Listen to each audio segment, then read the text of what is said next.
everyone, and welcome back to the Genesis Designs bench. Back after a short break. I have had a week or so off from recording anything, Christmas, New Year and all that jazz. So here we are back again, and with my holiday build, which is the Fiat CR.42 in the Luftwaffe colours. So as you may recall in part 2 with the dreadful sound, and I do apologise about that, I don't know what happened there, but I was recording live, so I didn't realise it was bad until it was too late, and I can't recover it in any way, so I'm afraid it has to stay that way. So this one isn't being done live, just in case. Anyway, never mind that. Here we are.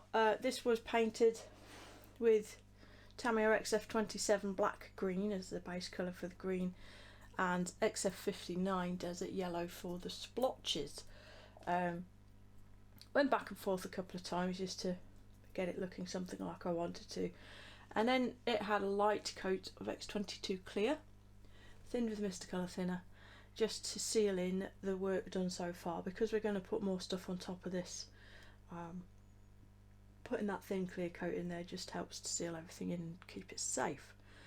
I then decided, in my infinite wisdom, to put the decals on, the main markings anyway, because the extra paintwork on this was applied, I'm assuming field applied. So these main markings were applied at the factory, so any sort of repaint for the night camo would have been done over and around them. So I put those on. ICM decals, pretty much flawless in operation, honestly. As you can see there, no issues, gone straight down, no bother. They're very, very thin, but they're not so thin that they curl up and cause problems because they're so thin. They're just right, honestly. They're a bit of gloss to them, but again not so glossy that it's difficult to blend them in.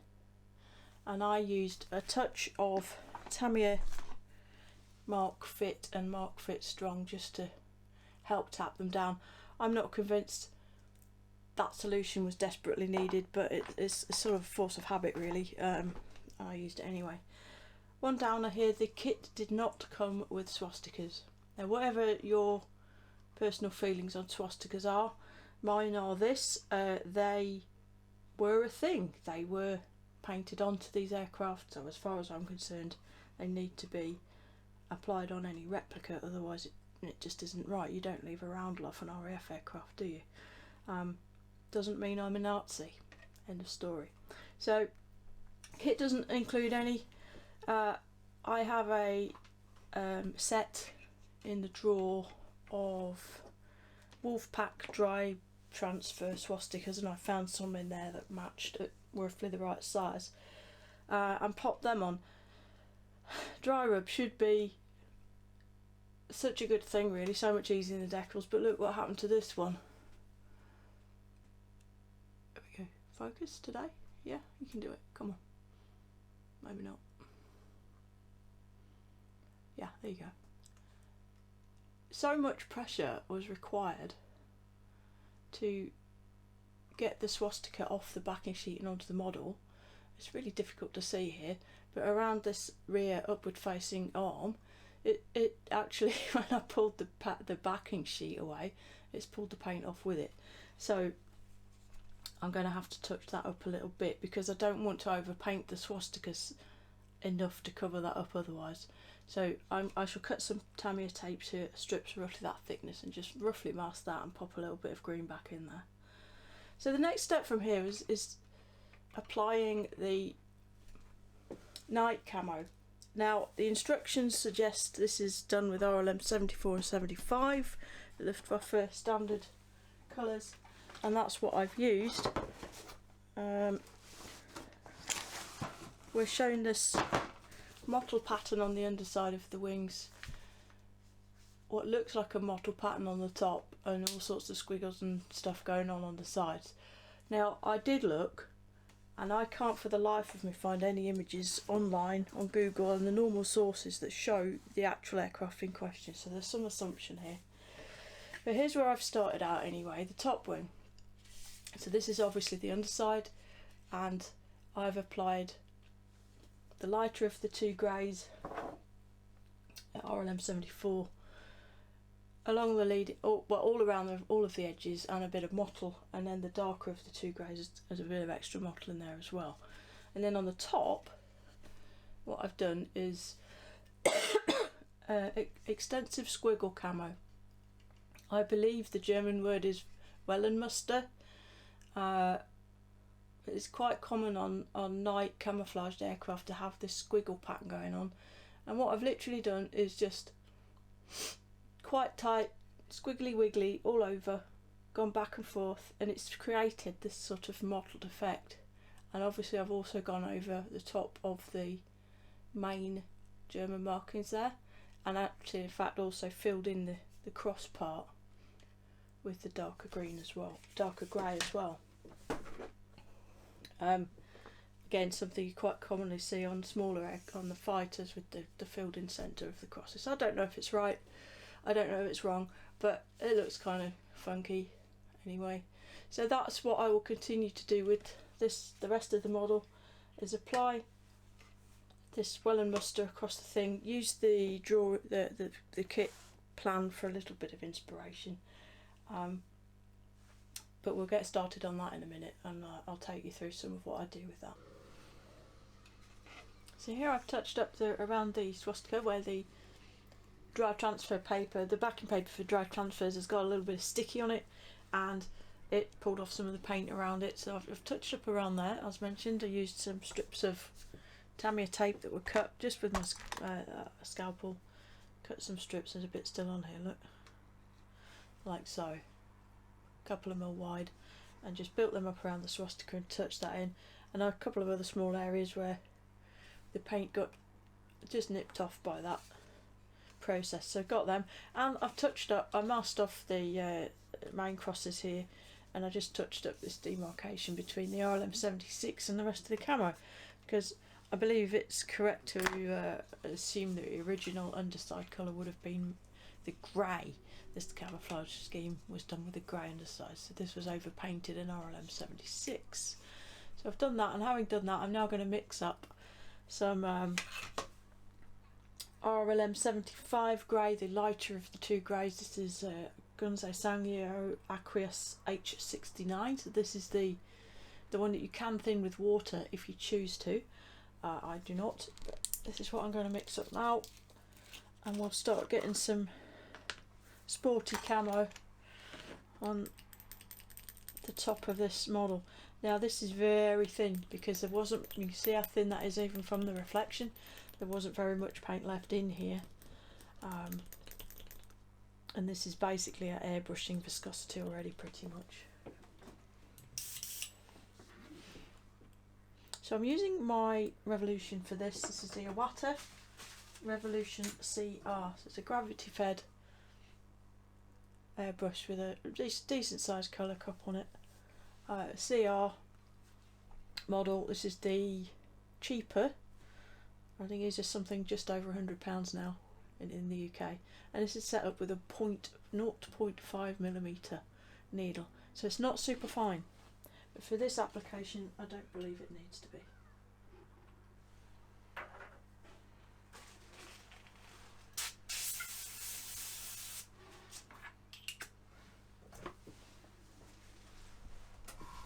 So this being 1/32 scale, I think if I were to use the finer airbrush to do this, it would actually probably be a little bit too fine. So I did turn it down a bit using the build. I've got an inline mat valve adapter here, so I've got a quick release for the airline, and then behind that I've got this Mac adjuster, so this dial here, turn that and it changes the air pressure. So if I just show you, if I turn that, you hear the air just goes away and comes back. Super useful. What I really like about this is it means I just have absolutely no need to obsess over what the compressor is set to, because I can just dial it in at the airbrush and pick exactly what I want to do any given job, even if that does mean just turning it down because it's too damn noisy. So I think we'll start with the underside, and we'll put some modelling on these tail planes and on this lower wing area as suggested by the instructions. The instructions show actual kind of blotches, but I'm going more with a sort of a standardish kind of mottled effect.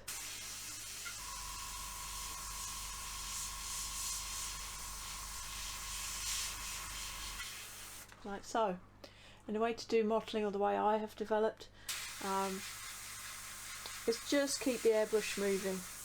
You can change the mottle by going closer, coming further away, and just keep it moving all the time, and that's the way to work it.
Yeah, put yourself in the place of the guys who were doing this for real, probably lying on their backs on the ground with overspray falling in their faces. I can't imagine that they were too concerned about doing a super neat job. So coming over to the top then, see I've already had a quick go on this side. I'll try and get it so that you can see what I'm doing, but for me to have it so that you can see whilst I can also see is kind of difficult. But here we go. So again, I'll start off just blocking in the leading edge a little bit, and then we have to get quite close to the model, and again just keep moving.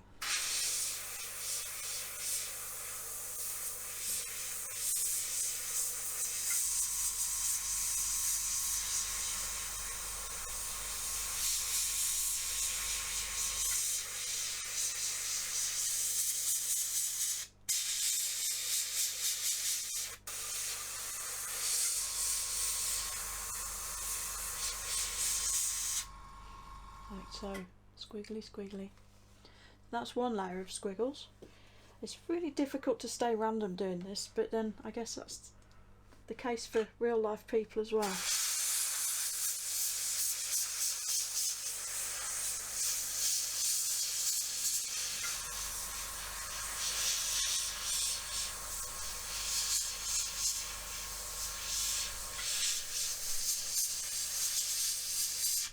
And there we go.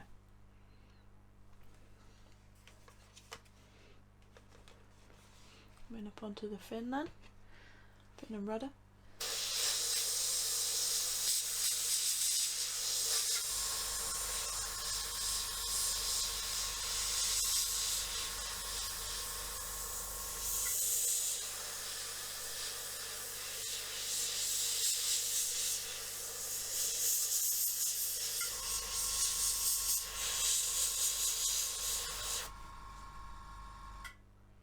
And you see how that starts to create this mottled effect whilst never actually being mottles.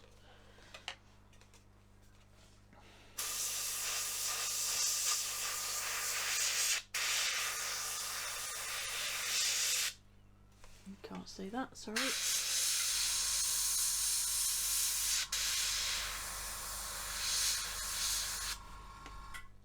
And so on. Now, according to the kit supplied artwork, the mottle pattern or the wiggles and waggles, are somewhat more dispersed around the front of the fuselage. Now, I wonder if that could be down to a different person doing the painting. I'm sure that might have had more than one guy doing this at once. Or it just could be a lack of access because of all the struts and things. Either way, I'm just going for a much more heavily applied sort of block model, if you like, around the front, and I'll show you what I mean. You can see where I've already been doing this. So this is, I've gone for proper coverage in large kind of streaks and blotches rather than the squiggles. Okay, and I'm not going to squiggle onto this lower wing. I'm going to leave it as is. And let's carry on with that on this side.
I'm putting this on quite heavily and quite wet. I'm not remotely concerned about overspray at this point.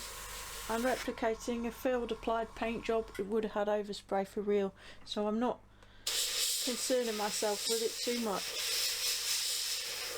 In fact, I see it as a bonus. See where I've got overspray onto that wing root. I think great, because you know the real thing would have had overspray on that wing root too.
Can just imagine a couple of airmen giving the brief, put squiggles on that aircraft, and Hans meets Fritz and says, Fritz, what the hell are you doing? No, Hans, what are you doing? He said squiggles.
hopefully looking very much like an oversprayed camouflage rather than just a mess.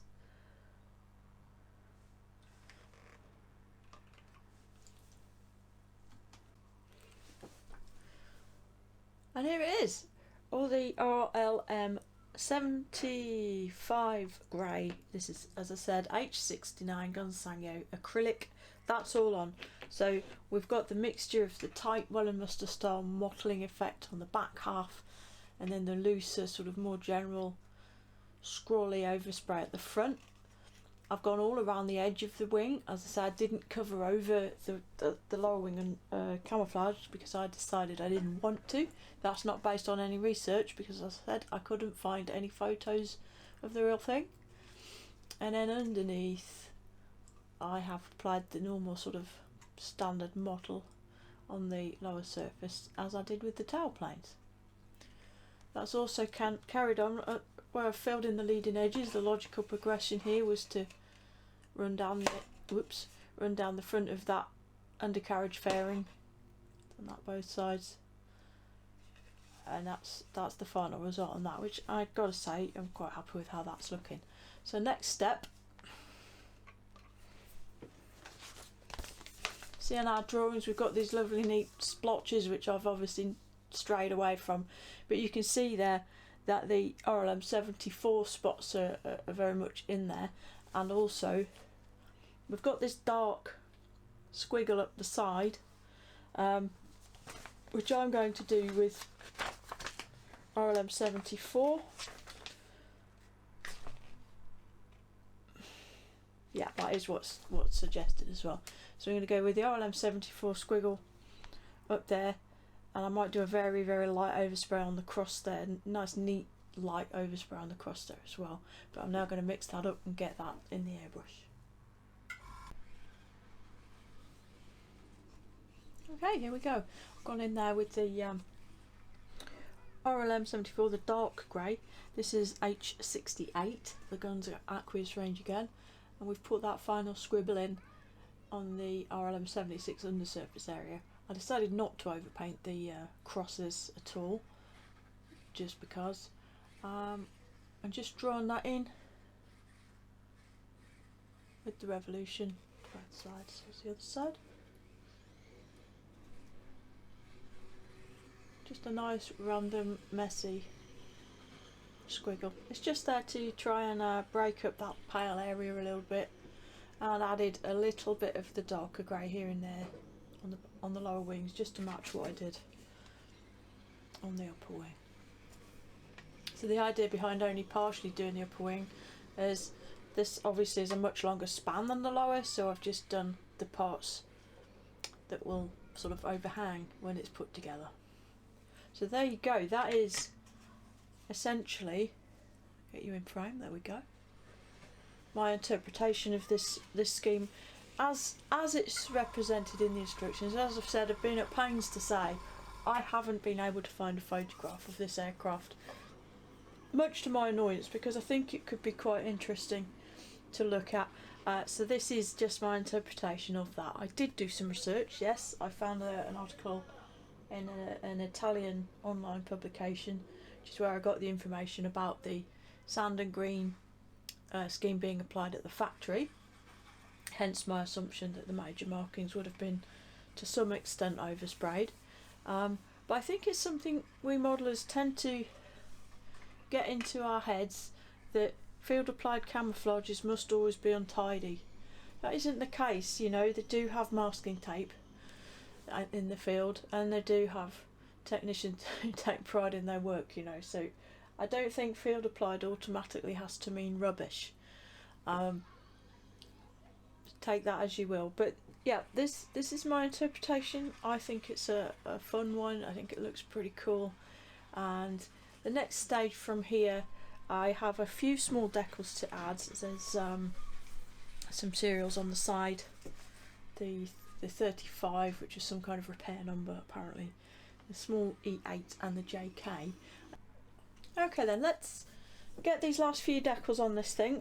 Go through the decal tools quickly. I'm sure we've seen them before, but let's do it anyway. So tweezers, could use some slightly blunter tweezers if you're of the nervous disposition. Cotton buds, the ubiquitous cotton buds. I've recently got these from Amazon. These have got wooden stems, so we're not wasting plastic quite so badly. Decal solutions, there are many available. The ones I'm using the most at the moment are these, the Tamiya Mark Fit and Mark Fit Strong. I tend to use this one underneath and this one over the top. I couldn't tell you that that's the right way to do it, but it seems to work okay. I got these from a Hong Kong retailer called Hobby Easy. The website is www.hobbyeasy.com. I've used them many times over the past several years and they've been very reliable and quite reasonably priced, although the prices are going up and up and up, to be fair.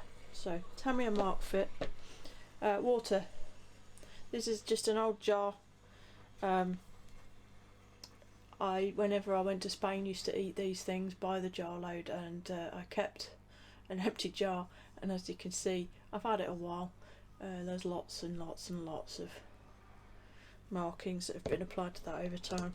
Just ordinary plain water, and it saves me having to run backwards and forwards to the bathroom every time I want some. So let's dunk these things.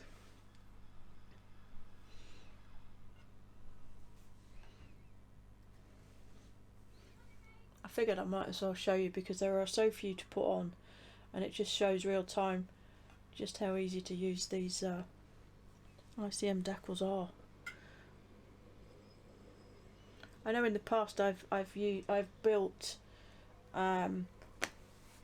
ICM kits, the old 48 Spitfire being a case in point. It's a very nice kit actually, but the decals used to be the absolute weak point. They were just awful.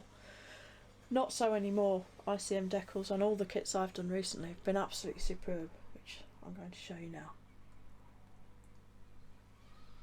So this is just cold water and there's nothing in it, there's no detergent or anything not going on in there.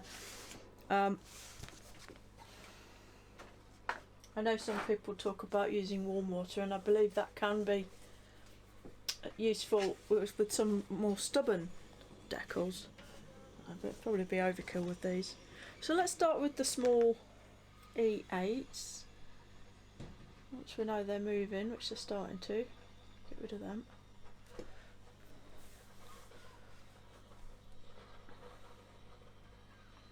And again, I'm at pains to point out here, this is how I do decaling, alright? I'm not saying this is the only way to do decaling, but this is how I approach it. So, once you know your decal's ready to come off the sheet, bit of whatever decal solution you're going to use, pop that where your decal's going to go. And carefully get hold of the one you're going to use on the tweezers, and then pop that onto the model, and carefully, I've done it off camera again, carefully just line that up best you can. Cotton bud, I tend to dampen them on my tongue if they've not been used yet, and just roll it across the marking that you've just pasted on the model. And by starting at one end and rolling across it like that, you're going to push all the water and air out from underneath it in one swift and easy movement. And then to finish off, as I say, these ICM decals are absolutely cracking and don't seem to need too much help, but I just pop a little bit of the stronger solution on the top. See, that's that on there. Leave it a few seconds. Gently roll it off and just wipe it over, and that's it. That is done and will not need any more work. So let's go with one of the 35s. It'll be a bit easier for you to see, I think.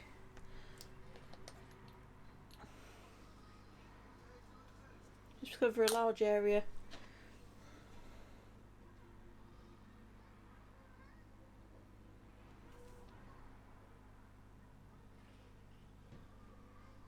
Grab hold of the decal of the tweezers, pop it on.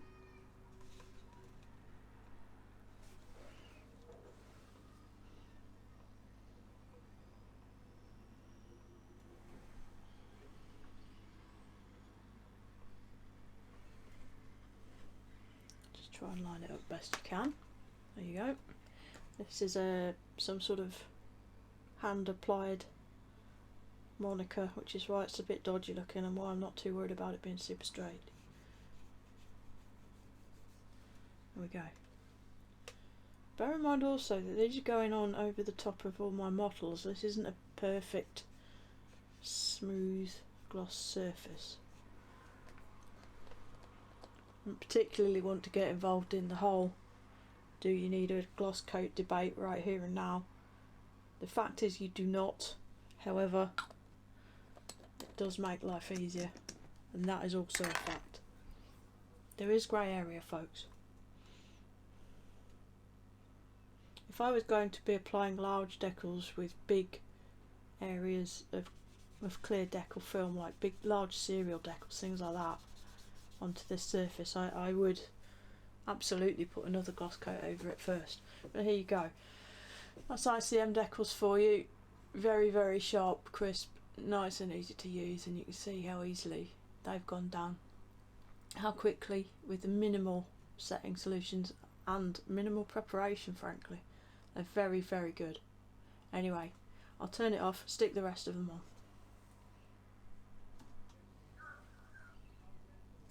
So there we go. That's those last few decals applied. No dramas, just some serials and numbers, nothing major. But these ICM decals really are absolutely lovely to use. I don't be afraid of them, can't recommend them enough. This has been an absolutely lovely kit so far, fitted together beautifully, the detail's decent, and the decals are just as good as the rest of it up to now. So I shall leave this to dry, let these decals harden overnight, and then apply a clear coat and be back after that. So for now, I hope you've all had a great Christmas and a new year, and let's hope 2021 is a little bit more positive than 2020 was. So until next time, Genesis out.